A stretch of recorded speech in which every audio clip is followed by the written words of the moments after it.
بسم الله الرحمن الرحيم سيقول الذين أشركوا لو شاء الله ما أشركنا ولا آباؤنا ولا حرمنا من شيء كذلك كذب الذين من قبلهم حتى ذاقوا بأسنا قل هل عندكم من علم فتخرجوه لنا إن تتبعون إلا الظن وإن أنتم إلا تخرصون قل فلله الحجة البالغة فلو شاء لهداكم أجمعين قل هلم شهداءكم الذين يشهدون أن الله حرم هذا فإن شهدوا فلا تشهد معهم ولا تتبع أهواء الذين كذبوا بآياتنا والذين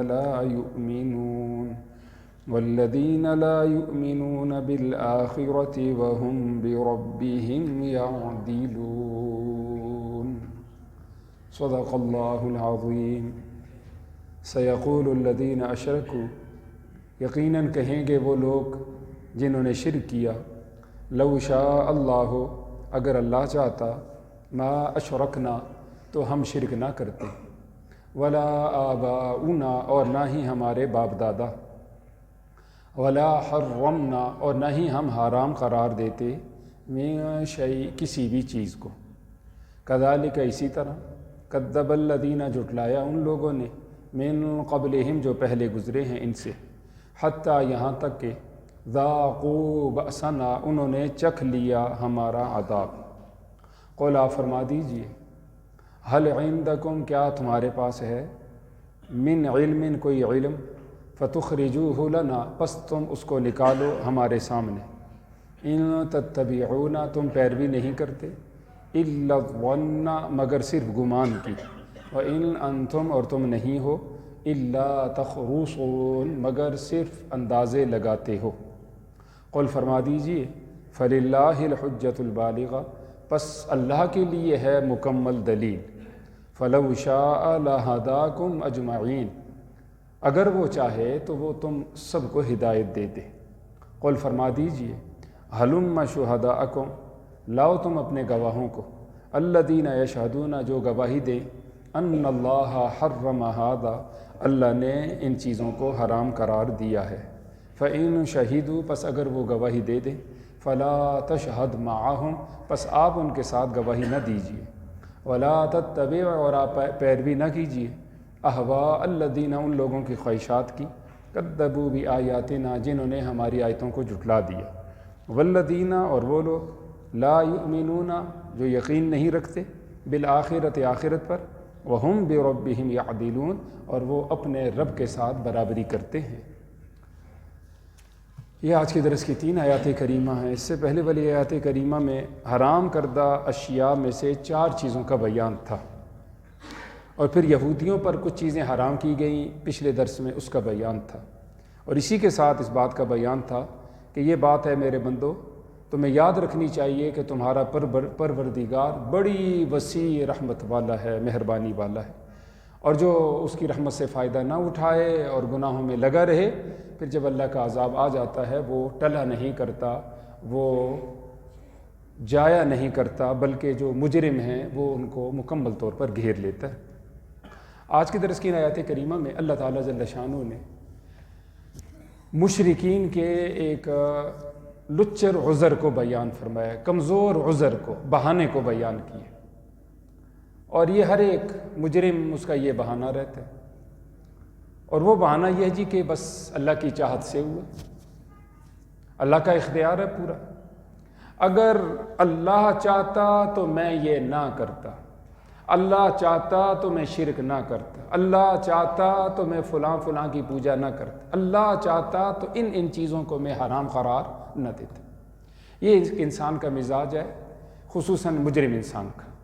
کہ جب اس پہ الزام ثابت ہونے لگتا ہے اس کو قصوروار کہا جاتا ہے تو اس کی کوشش ہوتی ہے کہ نہیں مجھ سے قصور ہٹے کسی دوسرے پہ لگ جائے چاہے وہ کوئی بھی ہو۔ حتیٰ کہ بعض اوقات جس طرح ان آیات کریمہ کے ترجمہ سے ہم نے سنا ہے، وہ بری چیز اور برا سلسلہ، گناہ کا سلسلہ وہ اللہ کی طرف منسوب کر دیتے۔ جی شرک تو اللہ کی مرضی سے ہو رہا ہے، اس کی چاہت سے ہو رہا ہے، وہ چاہتا تو نہ کرتے ہم ایسا۔ اس لیے اس زمانے میں بھی ہماری اولادیں ہیں، ہم خود ہیں، دائیں بائیں کے اور احباب، ان کے پاس یہ بڑا عذر ہوتا ہے جی کہ اللہ کی چاہت سے ہو گیا۔ بس یاد رکھنی چاہیے دو باتیں، ایک ہے مشیت الہی، اللہ کی مشیت، ایک ہے رضا الہی، اللہ کی رضا اور خوشنودی۔ ان دونوں میں زمین آسمان کا فرق ہے۔ رضا الہی یہ ہے، اللہ کی رضا یہ ہے، اللہ یہ چاہتے ہیں، اور اللہ کی رضا یہ ہے، اللہ کی خوشنودی یہ ہے کہ میرے بندے ایمان لائیں، وہ نیکی کریں،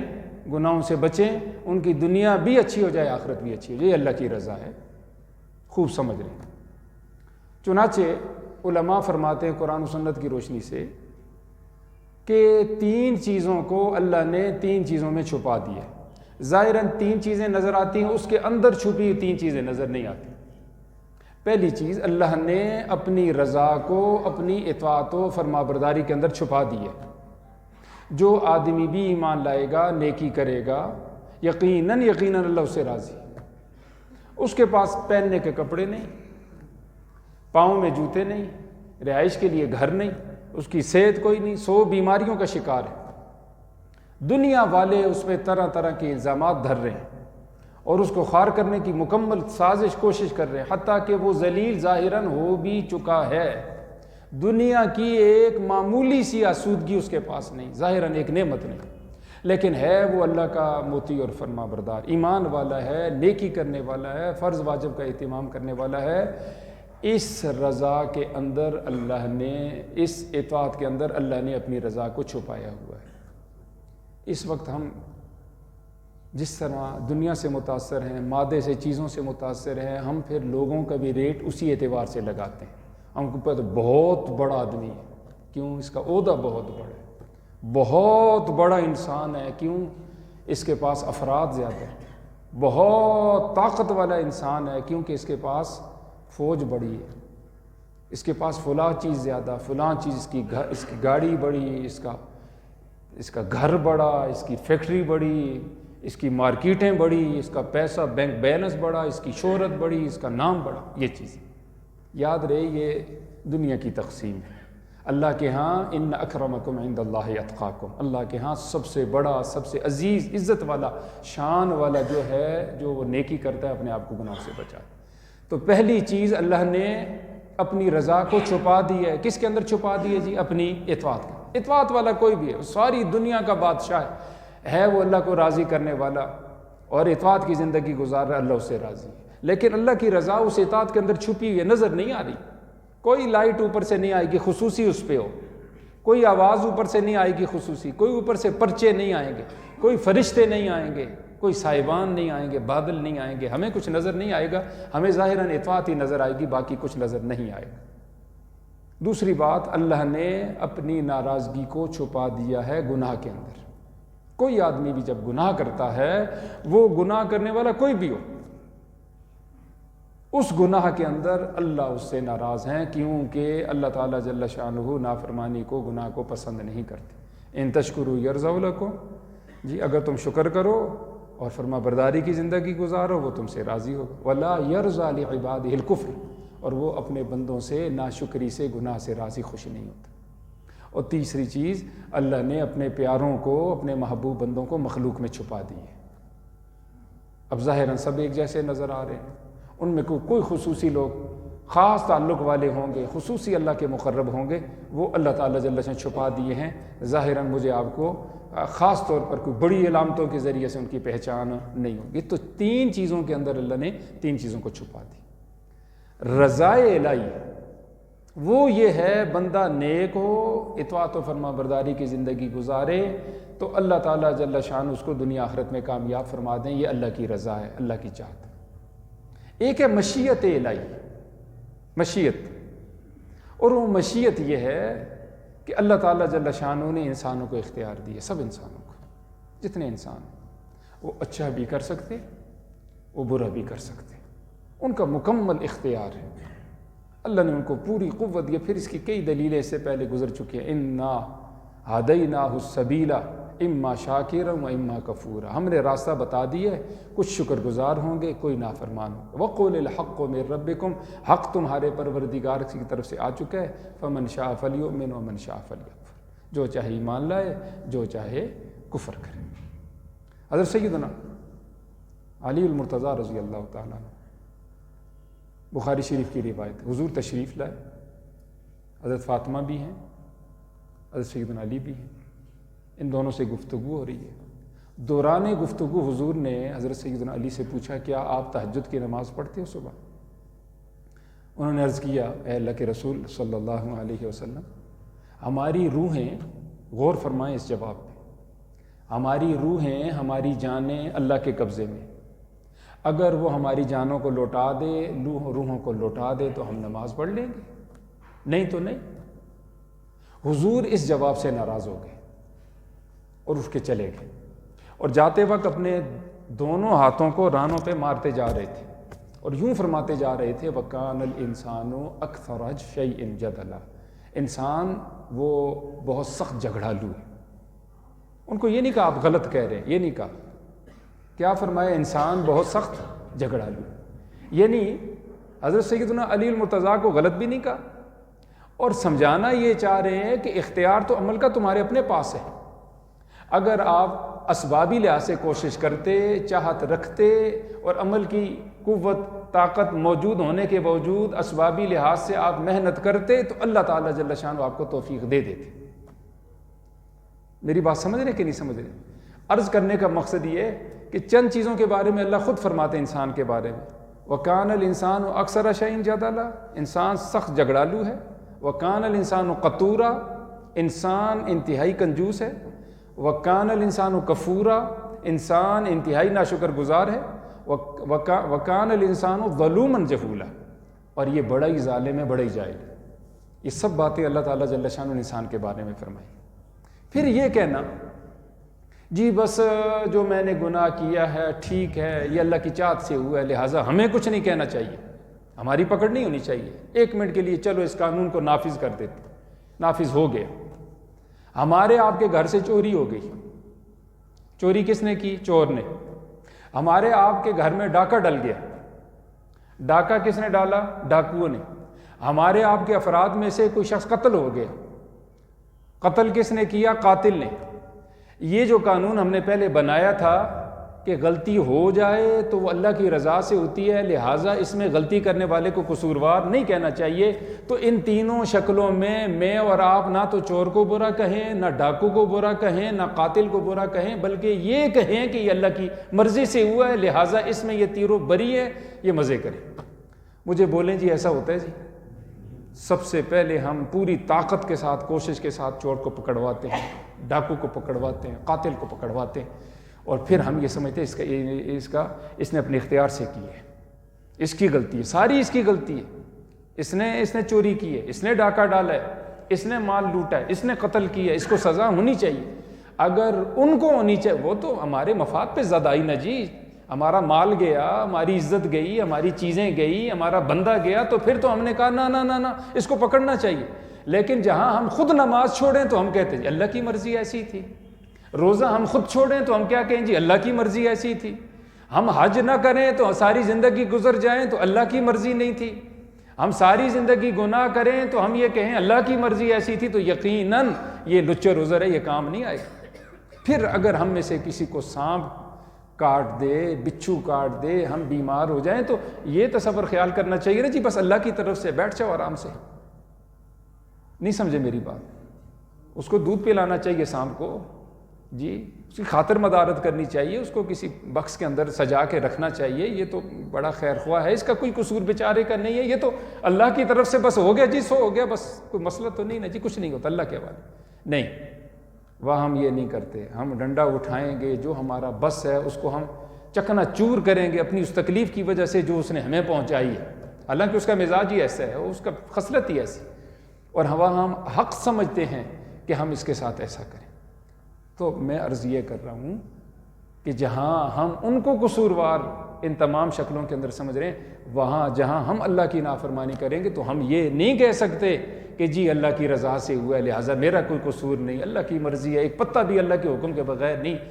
گرتا ہلتا اور دائیں بائیں ہوتا، تو میں گناہ کیسے کر سکتا ہوں؟ یہاں اللہ تعالیٰ جل شانہ نے اسی کمزور دلیل کو کن الفاظ کے ساتھ بیان فرمایا؟ سیقول الذین اشرکوا، یقیناً کہیں گے وہ لوگ جو مشرک ہیں،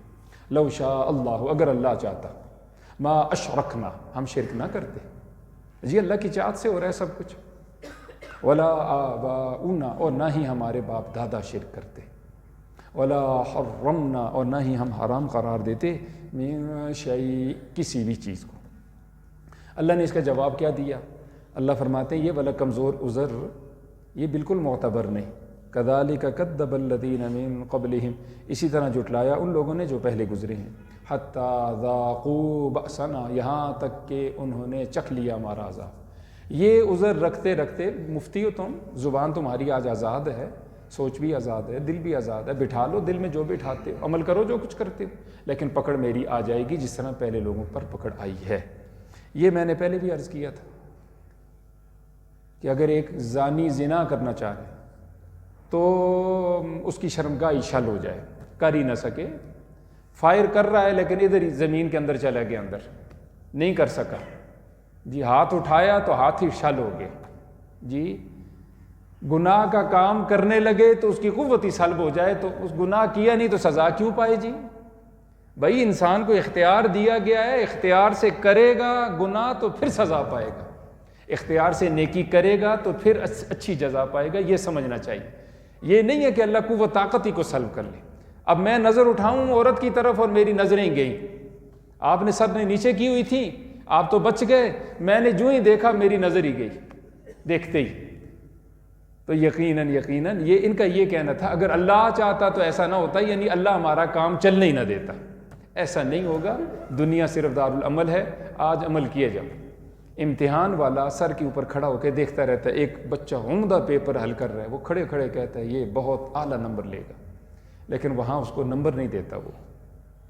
چیکنگ کا ایک وقت ہے، پھر نتیجے کا بھی ایک وقت ہے، پھر انعام کا بھی ایک وقت ہے، یہ سارے ایک ترتیب کے ساتھ چل رہے ہیں۔ آج ہمارا صرف امتحان ہے، نمبر لگتے جا رہے ہیں، اللہ کے فرشتے لکھتے ہیں، ریکارڈ موجود ہے، نتیجہ کل نکلے گا، قیامت والے دن نکلے گا، آج نتیجہ نہیں ہے، یہ سمجھنا چاہیے۔ اللہ تعالیٰ جل شانہ فرماتے ہیں، قول فرما دیجئے اے پیغمبر، حل عندکم، کیا تمہارے پاس ہے، من علم، کوئی علم، فتخرجوہ لنا، اس کو ہمارے سامنے نکالو، آسمانی علم ہے، لاؤ دلیل کوئی لے آؤ۔ ان تتبعون، تم پیروی نہیں کرتے، الا الظن، مگر صرف گمان کی، وان انتم، اور تم نہیں ہو، الا تخرصون، مگر صرف اندازے لگاتے ہو۔ قول فرما دیجئے، فللہ، پس اللہ ہی کے لیے، الحجۃ البالغہ، دلیل مکمل دلیل قرآن و حدیث میں حضور کی زبانی ہمیں مل گئی، توحید ہو، رسالت ہو، آخرت ہو، اچھے اعمال، برے اعمال، سب کچھ موجود ہے۔ فلو شاء لہداکم، اگر اللہ زبردستی چاہے تو تم سب کو ہدایت دیتے، اجمعین، سب کے سب کو۔ قل فرما دیجئے، ہلم، آؤ، لے آؤ، شہداکم، اپنے گواہوں کو، الذین یشہدون، وہ گواہ جو یہ گواہی دیں، ان اللہ حرم ھذا، اللہ نے ان چیزوں کو حرام کرا دیا، جس کی تفصیلات پچھلے رکوع میں بیان ہوئی۔ فَإِن شَهِدُوا، اگر وہ گواہی دے دیں کہ اللہ نے ان چیزوں کو حرام قرار دیا اپنی طرف سے، فَلَا تَشْهَدْ مَعَهُمْ، اے پیغمبر آپ ان کے ساتھ قطعاً گواہی نہ دیں، جو چیزیں حرام ہیں ان کی لسٹ پیچھے بیان ہو چکی ہے۔ وَلَا تَتَّبِعْ، اور آپ پیروی نہ کیجیے، اَهْوَاءَ الَّذِينَ، ان لوگوں کی خواہشات کی، كَذَّبُوا بِآيَاتِنَا، جنہوں نے جھٹلا دیا ہماری آیتوں کو، وَالَّذِينَ، اور ان لوگوں کی بھی آپ پیروی نہ کیجیے، لا یؤمنون بالآخرہ، جو آخرت پر یقین نہیں رکھتے، وہم بربہم یعدلون، اور وہ اپنے رب کے ساتھ برابری کرتے ہیں، یعنی اپنے رب کے ساتھ شریک ٹھہراتے ہیں مخلوق کو۔ جو چیزیں پھر حرام ہیں، اگلی آیات کریمہ میں پورے ایک رکوع کے اندر اس کا تفصیلی بیان ہے، اور یہ خلاصہ ہے ساری کی ساری آسمانی کتابوں کا، انشاءاللہ اس کی وضاحت اگلے دروس میں